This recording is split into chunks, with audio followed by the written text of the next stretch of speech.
ಚಮಚಾಗಿರಿ ಗುಳ್ಳೆ ನರಿ ಅಲ್ಲ ನಾನು. ಸುಮ್ಮನೆ ಚಮಚಾಗಿರಿ ಗುಳ್ಳೆ ನರಿ ಅಲ್ಲ ರೀ ನಾನು. ಕಾಂಗ್ರೆಸ್ನಲ್ಲಿ ಸಿದ್ದರಾಮಯ್ಯನವರನ್ನು ಬಿಟ್ಟಿಲ್ಲ ನಾನು. ಕಾಂಗ್ರೆಸ್ನಲ್ಲಿ ಸಿದ್ದರಾಮಯ್ಯನೂ ಬಿಟ್ಟಿಲ್ಲ ನಾನು. ಚಿನ್ನದ ಕತ್ತಿ ಅಂತೇಳಿ ತಿಳ್ಕೊಳ್ಳೋದಕ್ಕಾಗಲ್ಲ.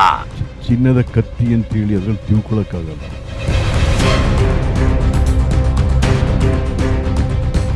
BJP MLC H Vishwanath BJP JDS ನಾಯಕರ ವಿರುದ್ಧ ಮತ್ತೆ ರೊಚ್ಚಿಗೆದ್ದಿದ್ದಾರೆ. ನಾನು ಯಾರಂದ್ರೆ ಯಾರಿಗೂ ಮುಲಾಜು ನೋಡಲ್ಲ, ಈವನ್ ಸಿದ್ದರಾಮಯ್ಯನವರನ್ನು ನಾನು ಬಿಟ್ಟಿಲ್ಲ ಅಂತೇಳಿ ಮಾತು ಆರಂಭಿಸಿರುವ ಎಚ್ ವಿಶ್ವನಾಥ್ ಚಿನ್ನದ ಕತ್ತಿ ಅಂತೇಳಿ ತಿಳ್ಕೊಳ್ಳೋದಕ್ಕಾಗಲ್ಲ ಅಂತೇಳಿ ಗರಂ ಆಗಿದ್ದಾರೆ. ಹಾಗಾದ್ರೆ ಎಚ್ ವಿಶ್ವನಾಥ್ ಅವರು ತಮ್ಮನ್ನ ತಾವು ಚಮಚಾಗಿರಿ ಗುಳ್ಳೆ ನರಿ ಅಲ್ಲ ಅಂತ ಹೇಳ್ಕೊಂಡಿರೋದೇಕೆ ಗೊತ್ತಾ? ಅದನ್ನ ಡೀಟೇಲ್ ಆಗಿ ತೋರಿಸ್ತೀವಿ. ಆದ್ರೆ ಅದಕ್ಕಿಂತ ಮೊದಲು ನಮ್ಮ ಚಾನಲ್ ಅನ್ನು ಸಬ್ಸ್ಕ್ರೈಬ್ ಮಾಡ್ಕೊಳ್ಳಿ, ಹಾಗೇನೆ ಪಕ್ಕದಲ್ಲಿರೋ ಬೆಲ್ ಬಟನ್ ಅನ್ನು ಪ್ರೆಸ್ ಮಾಡಿ. ನಿನ್ನೆ ಬಿಜೆಪಿ ಮತ್ತು ಜೆಡಿಎಸ್ ಪಕ್ಷಗಳ ದೋಸ್ತಿ ಬಗ್ಗೆ ಹಿಗ್ಗಮುಗ್ಗ ವಾಗ್ದಾಳಿ ನಡೆಸಿರುವ ಹಳ್ಳಿಯಕ್ಕಿ ಎಚ್ ವಿಶ್ವನಾಥ್ ಅವರು ಬಿಜೆಪಿ ರಾಜ್ಯಾಧ್ಯಕ್ಷ ಬಿ.ವೈ. ವಿಜಯೇಂದ್ರ ಅವರನ್ನ ತರಾಟೆಗೆ ತಗೊಂಡ್ರು. ರಾಜ್ಯ ಸರ್ಕಾರದ ಖಜಾನೆ ಖಾಲಿಯಾಗಿರುವುದರಿಂದ ದೇಗುಲಗಳ ಹುಂಡಿ ಹಣಕ್ಕೂ ಸರ್ಕಾರ ಕೈ ಹಾಕಿದೆ ಅಂತೇಳಿ ವಿಜಯೇಂದ್ರ ಅವರು ಟೀಕಿಸಿರುವುದಕ್ಕೆ ಎಚ್ ವಿಶ್ವನಾಥ್ ವಾಗ್ದಾಳಿ ನಡೆಸಿದ್ದೇಕೆ ಗೊತ್ತಾ? ವಿಜಯೇಂದ್ರ ಏನ್ ಹೇಳಿದ್ದಾರೆ? ಹುಂಡಿ ಇಡೀ ಖಜಾನೆ ಖಾಲಿ ಆಗೋಗಿದೆ. ನಿಮ್ ಕಾಲದಲ್ಲಿ ಬರ್ತಿ ಇತ್ತ ಸ್ವಾಮಿ, ನಿಮ್ಮ ಅಪ್ಪನ್ನೇ ಜೈಲಿಗೆ ಹಾಕಿಸ್ಗಿರಾಕಿನಿ. ಏನ್ರಿ ನೀವು ಸತ್ಯವಂತರ ತರ ಮಾತಾಡ್ತೀರಿ.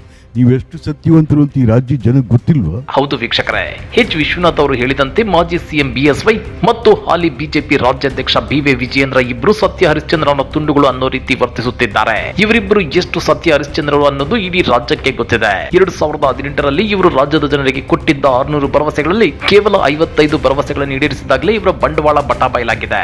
ಇನ್ನ ಇದೇ ವೇಳೆ ಕರ್ನಾಟಕದಲ್ಲಿ ಜೆಡಿಎಸ್ ಬಿಜೆಪಿ ಮೈತ್ರಿ ವರ್ಕೌಟ್ ಆಗೋದಿಲ್ಲ ಅಂತೇಳಿ ಎಂಎಲ್ಸಿ ಎಚ್ ವಿಶ್ವನಾಥ್ ಹೇಳಿದ್ದಾರೆ. ಬೆಂಗಳೂರು ಶಿಕ್ಷಕರ ಕ್ಷೇತ್ರದ ಫಲಿತಾಂಶ ಲೋಕಸಭಾ ಚುನಾವಣೆಗೆ ದಿಕ್ಸೂಚಿ ಆಗಲಿದೆ ಅಂತ ಹೇಳಿದ್ದಾರೆ. ಸರ್, ಇಲ್ಲಿ ಕರ್ನಾಟಕದಲ್ಲಿ ಮೈತ್ರಿ ನಡೆಯಲ್ಲ. ಮೈತ್ರಿ ವಿರುದ್ಧ ಕಡೆ ನಾವೆಲ್ಲ ದಂಗೆ ಎದ್ದು ಹೋಗಿದ್ದು. ಜೆಡಿಎಸ್ ಕಾಂಗ್ರೆಸ್ ಮೈತ್ರಿ ಆಯ್ತು. ಪಾರ್ಲಿಮೆಂಟ್ ಎಲೆಕ್ಷನ್ ಅಲ್ಲಿ ಏನಾಯ್ತು? ಕಾಂಗ್ರೆಸ್ಗೂ ಹೀನಾಯ ಸೋಲಾಯ್ತು, ಬಿಜೆಪಿ ಬಂತು. ಈಗಲೂ ಅಷ್ಟೇ ಬಿಜೆಪಿ ಜೆಡಿಎಸ್ ಒಂದಾಗಿ ಏನಾಯ್ತು ಮೊನ್ನೆ ದಿವಸ ಶಿಕ್ಷಕರ ಕ್ಷೇತ್ರದಲ್ಲಿ, ಪದವೀಧರ ಕ್ಷೇತ್ರದಲ್ಲಿ, ಅಲ್ಲಿಯೂ ಕೂಡ ಅದು ಮೊನ್ನೆ ದಿವಸ ವಿಫಲ ಆಗಿದೆ.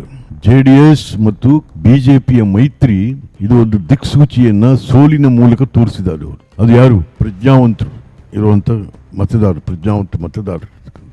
ಹಾಗಾಗಿ ಇಲ್ಲೇನು ನಡೆಯಲ್ಲ, ಮೈತ್ರಿ ಏನು ನಡೆಯಲ್ಲ ಇಲ್ಲಿ. ಇತ್ತ ಮಾಜಿ ಪ್ರಧಾನಿ ಎಚ್ ಡಿ ದೇವೇಗೌಡರ ಬಗ್ಗೆ ರಿಯಾಕ್ಟ್ ಮಾಡಿರೋ ಎಚ್ ವಿಶ್ವನಾಥ್ ಅವರು, ದೇವೇಗೌಡರು ನನ್ನನ್ನು ಜೆಡಿಎಸ್ ರಾಜ್ಯಾಧ್ಯಕ್ಷರನ್ನಾಗಿ ಮಾಡಿದ್ರು, ಆದ್ರೆ ನಾನು ಎಂಎಲ್ಎ ಮತ್ತು ಜೆಡಿಎಸ್ ರಾಜ್ಯಾಧ್ಯಕ್ಷ ಸ್ಥಾನಕ್ಕೆ ರಾಜೀನಾಮೆ ಕೊಟ್ಟೆ. ಅಲ್ಲಿ ನನಗೆ ಕೆಲಸ ಮಾಡೋಕೆ ಅವರು ಬಿಡ್ಲಿಲ್ಲ ಅಂತೇಳಿ ಎಚ್ ವಿಶ್ವನಾಥ್ ಆರೋಪಿಸಿದ್ದಾರೆ. ಅಷ್ಟೇ ಅಲ್ಲ, ದೇವೇಗೌಡರ ಸಹಾಯವನ್ನ ಈ ಜನ್ಮದಲ್ಲಿ ಮರೆಯೋಕೆ ಸಾಧ್ಯವಾಗಲ್ಲ. ಆದ್ರೆ ಪ್ರಧಾನಿ ಮೋದಿ ಬಡವರಿಗೆ ಏನ್ ಸಹಾಯ ಮಾಡಿದ್ದಾರೆ, ಇಂಥ ಪ್ರಧಾನಿಯವರನ್ನ ನಾನು ನೋಡಿಲ್ಲ ಅಂತೇಳಿ ದೇವೇಗೌಡರು ಹೇಳ್ತಾರೆ ಅಂತೇಳಿ ಎಚ್ ವಿಶ್ವನಾಥ್ ಕಿಡಿಕಾರಿದ್ದಾರೆ. ದೇವೇಗೌಡರ ಸಹಾಯ ಜನ್ಮ ಇರೋ ತನಕ ನೆನಿತೀನಿ.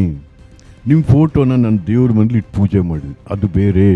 ಹಾಗಾದರೆ ಮೋದಿ ಏನು ಮಾಡಿದ್ದಾರೆ? ಯಾವ ಬಡವರ ಕಾರ್ಯಕ್ರಮ ಕೊಟ್ಟಿದ್ದಾರೆ ಇಲ್ಲಿ ಹೇಳಿಯಪ್ಪ. ಇನ್ನೊಂದು ಮನೆ ಎಂತೆಂತಾದ್ರೂ ಬರೀ ಭಾಷಣಗಳು ನಡೀತಾ ಇದೆ ಅಲ್ಲ ರೀ. ಇಂದಿರಾ ಗಾಂಧಿ 20 ಅಂಶದ ಕಾರ್ಯಕ್ರಮಗಳು, ಆರ್ಥಿಕ ಕಾರ್ಯಕ್ರಮಗಳು ಎಷ್ಟೆಲ್ಲ ಆಗೋಯ್ತು.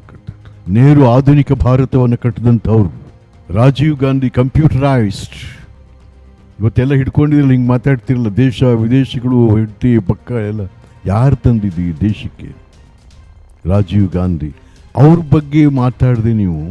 60 ವರ್ಷಗಳಿಂದ ನಾನು ಇಂಥ ಪ್ರಧಾನಮಂತ್ರಿ ನೋಡಿಲ್ಲ. ಅಯ್ಯೋ ದೇವ್ರೇ, ದೇವೇಗೌಡ್ರೆ, ನಿಮ್ಮ ಕಣ್ಣಿಗೆ ನೆಹರು ಕಾಣ್ತಾ ಇಲ್ವಾ? ಅವ್ರ ಕಾರ್ಯಕ್ರಮಗಳು ಕಾಣ್ತಾ ಇಲ್ವಾ?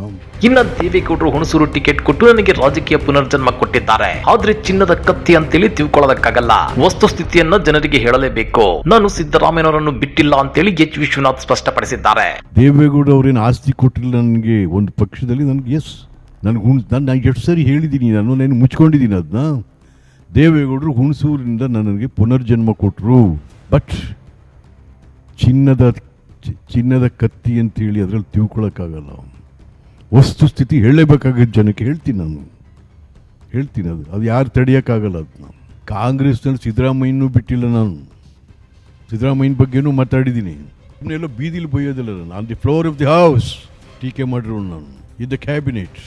ಸುಮ್ಮನೆ ಚಮಚಾಗಿರಿ ಗುಳ್ಳೆ ನರಿ ಅಲ್ಲ ರೀ ನಾನು. ವಿಶ್ವನಾಥ್. ಹಾಗಾದ್ರೆ ಹಳ್ಳಿ ಹಕ್ಕಿ ಎಚ್ ವಿಶ್ವನಾಥ್ ಅವರು ಹೇಳಿರೋ ಈ ಮಾತುಗಳ ಬಗ್ಗೆ ನೀವೇನಂತೀರಾ? ಕಮೆಂಟ್ ಮಾಡಿ, ವಿಡಿಯೋ ಲೈಕ್ ಮಾಡಿ, ಶೇರ್ ಮಾಡಿ. ಇಂಥ ಮತ್ತಷ್ಟು ರೋಚಕ ರಾಜಕೀಯ ಸುದ್ದಿಗಳನ್ನ ಮಿಸ್ ಮಾಡದೆ ನೋಡಬೇಕು ಅಂದ್ರೆ ನಮ್ಮ ಯೂಟ್ಯೂಬ್ ಚಾನಲ್ ಅನ್ನ ಸಬ್ಸ್ಕ್ರೈಬ್ ಮಾಡ್ಕೊಳ್ಳಿ.